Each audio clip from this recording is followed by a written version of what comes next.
Chapter 2. Becky. Although Sara continued to miss her father, the years at Miss Minchin's passed quickly enough. Sara soon made many friends at school. She was friendly and generous, sharing her possessions and privileges with a free hand. She was motherly toward the younger girls, and never pushed them away or teased them about being so young.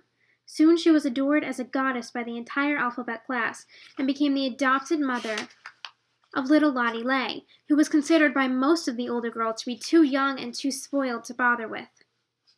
Some of these older girls were envious of Sara's clothes and of her popularity, but even they had to admit that this little princess had perfect manners. Sara was charming and unfailingly polite.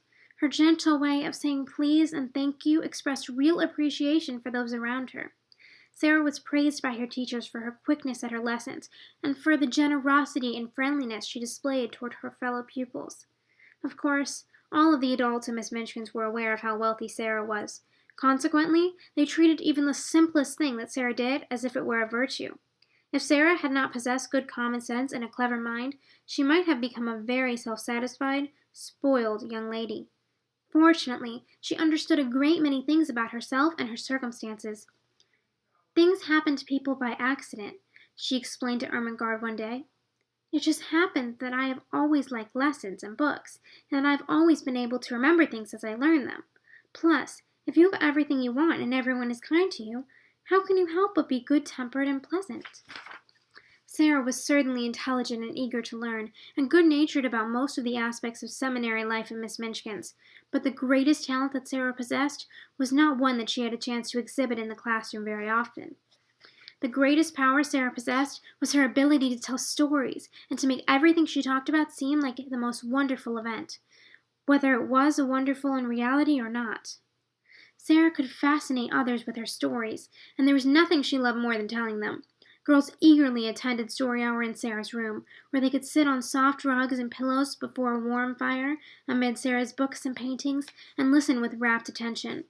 When Sara sat or stood in the midst of a circle of listeners and began to invent wonderful tales, her green eyes grew bigger, her cheeks grew flushed, and, without knowing that she was doing it, she began to act. She made what she told lovely or alarming by the raising or dropping of her voice, by the expressiveness of her body, and by the dramatic movement of her hands. She forgot that she was talking, but rather lived among the fairy folk, or the kings and queens whose adventures she was narrating. One of Sara's favorite subjects for story hour concerned the diamond mines her father had mentioned in his letters. As he explained to Sara, a friend who had been at school with him when he was a boy had unexpectedly come to see him in India. This man was the owner of a large piece of land where diamonds had been found, but he needed money to develop diamond mines. Captain Crewe had agreed to be a partner in his friend's diamond mine venture. Both men were confident that the mines would eventually produce such wealth as made one dizzy to think of. In some letters, Sara's father had expressed doubts and worries, since he had given all his money to his friend to invest in this new business. However, he trusted this business partner, and he was as fascinated as Sara was by the idea of diamond mines. To hear Sara tell of the mines at story hour was to hear her invent descriptions of labyrinths and tunnels in the depths of the earth, where sparkling stones studded the walls and ceilings, just like those in stories from the Arabian Nights. One afternoon at tea time, as Sara was sitting in the midst of a group of classmates telling one of her famous stories, a servant girl came into the room. She was carrying a coal box much too heavy for her young body. As she added coal to Sara's fire and swept the ashes from the grate, she listened greedily to Sara's story of mermaids living in grottos, paved with golden sands under a sea that glowed with soft, clear blue light. The servant girl knelt by the grate, forgetting her work, and seemed to listen with her whole soul, until the hissing sounds of the newly stoked fire recalled her to her senses and sent her scurrying from the room.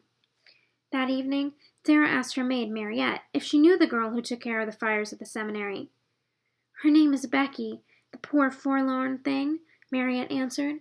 She takes care of most everything else, besides. She polishes the grates and carries coal up and down the stairs all day. She scrubs the floors and windows and does what the cook and everyone else orders her to do.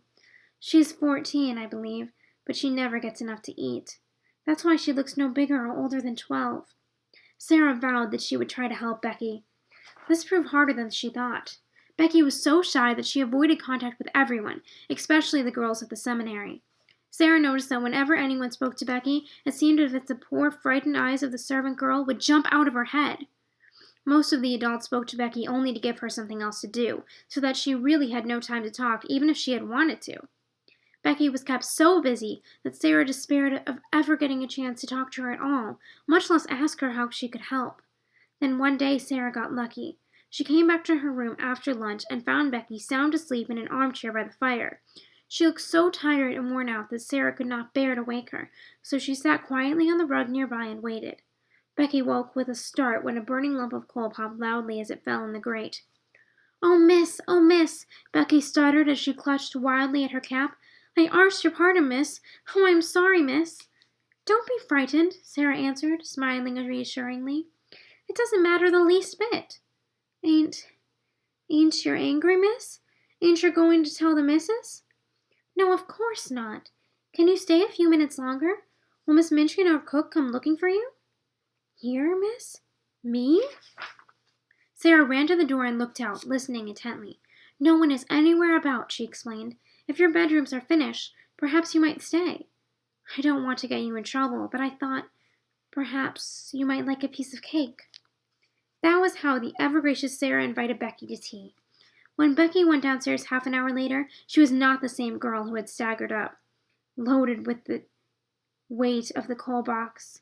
She had an extra piece of cake in her pocket. Her cheeks were still warm from Sara's fire, and her child's imagination was still full of the images of the mermaid story that Sara had told all the way to the end just for her. From that day on, new stories were told in installments during moments Becky could snatch from her days to take tea in Sara's room. Delightful things to eat were tucked into the old-fashioned pocket Becky carried under her skirt, tied around her waist with a band of tape. The search for satisfying things to eat that could be packed away in this pocket like a picnic, meat pies, angel food cake, and the like, added a new interest to Sara's life and a new goal for her trips around town. In time, Becky began to lose her hungry, tired feeling, and the coal box did not seem so awfully heavy. Even more wonderful were the stories and the friendship, help and comfort and laughter that Sara provided in Becky's hard-driven young life.